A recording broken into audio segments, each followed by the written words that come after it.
Welcome into another exciting episode of The Scene. I'm your host, Bubba Startz, with a special edition today. Joining us from Pathways for the Homeless in Yankton, South Dakota, is Courtney Wagner. Courtney, welcome to the show. Hi, Bubba. Thanks for having us. It's an absolute pleasure of mine. Well, you got a big benefit concert coming up here, June 28th. Before we get into that, I want to get just a little bit of a background on Pathways, and then we can jump into all the fun, exciting things that are going to be happening Sunday, June 28th. Yeah.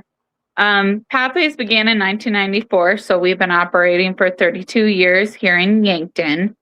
We serve the Yankton community, but we also serve those 60 miles within the radius of us.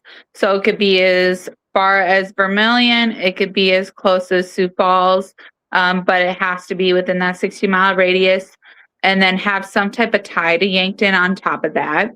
We do offer different services. So we have our main service, which is our emergency shelter for our families and individuals. And then we have our young adult housing program, which we serve 18 to 24-year-olds, along with our reentry program, rapid rehousing, and then financial assistance program.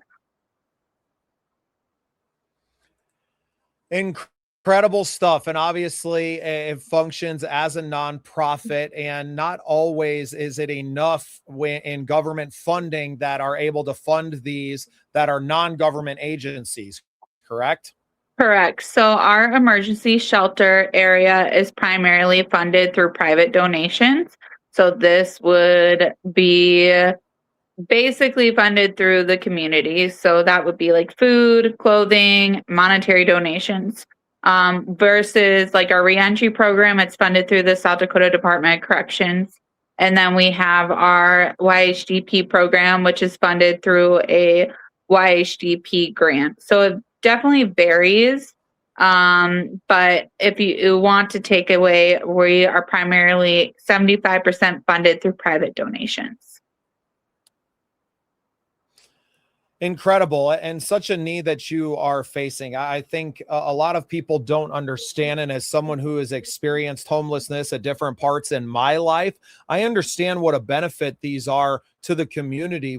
Not everyone who becomes homeless, I don't think anyone who becomes homeless wants to be. I think a lot of the population that do become homeless, and around larger cities, you have especially in California or something like that, drug addiction, mental health are some of the reasons that, but it can literally be anything. It can be, getting out of a bad situation and just needing somewhere to be able to go. And I know that you serve a wide variety, the reentry program, also someone who didn't need those, but knew several people who would need something like that, re-entering after incarceration. So I realize from a much deeper level than I think a regular everyday citizen would, the need that you are serving inside of the community of the less fortunate, and those have fallen on tough times. Absolutely. So just like what you said too, like people become homeless for various reasons. Yes, there's that substance use aspect or mental health aspect, but it could also go along the lines of, hey, I got sick and with cancer, and because I got sick with cancer, I had to step away from my job. Well, because I had to step away from my job, I lost my housing. So it's just kind of one of those factors where it's like a ripple effect sometimes. And it's just needing that extra oomph and be like, okay, well, now I need guidance. So we offer those high level case management services. So when somebody comes into shelter, they are gifted a case manager that is able to help them with the resources and tools that they need to be successful and get on the right track to be independent again. Yeah, and exactly, what you just alluded to is that anyone who becomes homeless, you don't know the resources that are available to you until you're in and without a pathways, really people are out there on their own, and the problems exacerbate, and it's a downward spiral where Yeah. pathways and programs like this, and especially here in our local community, provide a safety net for people who have befallen tough times, and now providing them with the resources to get them back onto their feet and get them back into independent housing. Correct. And it sometimes, like, we get a lot of questions on how long someone is housed here, and it really does vary case to case. So we can have somebody that might have a job coming in, but they lost housing for some reason, and maybe they're only here for 2 weeks. And the longest we've had somebody stay in our emergency shelter is 90 days. Now, versus our young adult housing program, those folks, we serve 18 to 24-year-olds, so they can be in that program for 2 years. They learn the life skills through our life skills coordinator that we have on board. And that could be simple basics of doing laundry, learning how to cook a meal, stuff that wasn't shown to them previously growing up.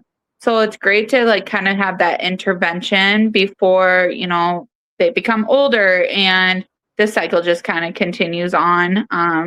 It's just nice to have those resources available.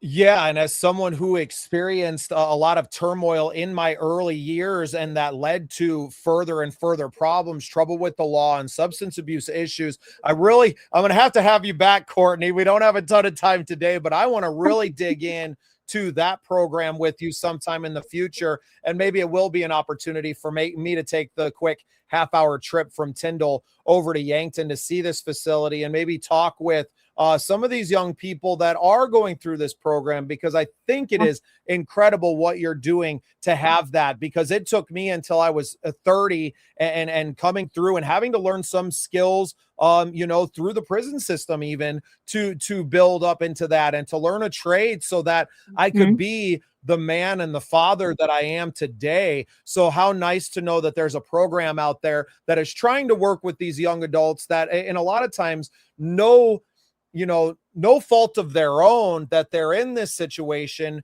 to help give them a leg up and to provide them with that safe place to go and the skills they need to be successful adults. So we're going to have you back on. I can already guarantee you that, whether it's me coming out there and seeing the facility, but I really want to dig into specifically that program. But this is exactly the reason that you're doing the benefit concert, to raise money. You exist on 75%.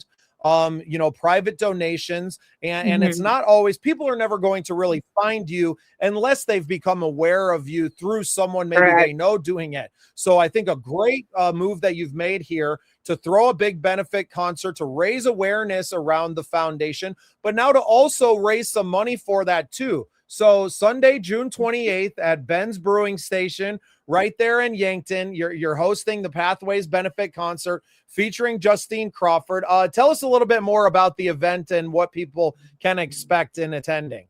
Yeah, so with Justine Crawford, she sings all genres of music. You request something, she'll sing it. She came to Yankton a couple months ago and has been widely known since she's come here. So she's been great. She actually works for Pathways here as an advocate. And then we are planning on having a 50-50 raffle, but in fun form. So we'll be doing a chuck-a-duck. So the goal is they'll come in, buy a duck, and then whoever throws the duck in the middle of a pool, the closest to the dot, will be able to win it, or be able to get a chance to win half of the pot of the money when we do the 50-50 raffle. We'll also have t-shirts for sale, and then we also have free will donation jars during the event. Now, you are able to go ahead and still buy from Wicked Eats from Ben's Brew Station, and any drinks included over at Ben's. Incredible. And I'm sure both of the organizations are probably donating a portion of proceeds Mhm. during that time. And lots of other cash donations will obviously be accepted at the event as Mhm. well. And a chance for the community to come get to know you and everyone that's there at Pathways, and get to know the work that you are doing and really being a vital part of this community, because there aren't many resources like this in many communities. And it's why a small community like Yankton can continue to serve the community at large, really, by keeping these young people from the drug abuse and the trouble with alcohol, and then causing more trouble because of those things. So I Mhm. think it's amazing what you're doing, Courtney. I'm so appreciative of you spending some time with me today. I know we had a little bit of miscommunication getting it done, but we got it done nonetheless. Courtney, anything more to add? I know that everyone can go to Yes. yanktonpathways.org and find out more information there as Mhm. well. But anything else that you want to plug before I let you Mm, go? yes, so we do host tours on Fridays. So those will be at 12 and 3. And then during our Pathways benefit concert, we will also have staff available during that event for any questions. And maybe hopefully we can help clear up any confusion anybody may have, or they just want to learn a little bit more about Pathways. Fantastic. Well, I can't wait to learn more about Pathways myself. Courtney, thank you so much for spending a few minutes with me today. Thank you for all the work that you're doing for the community of Yankton. And thank you for being part of the scene. No, thank you.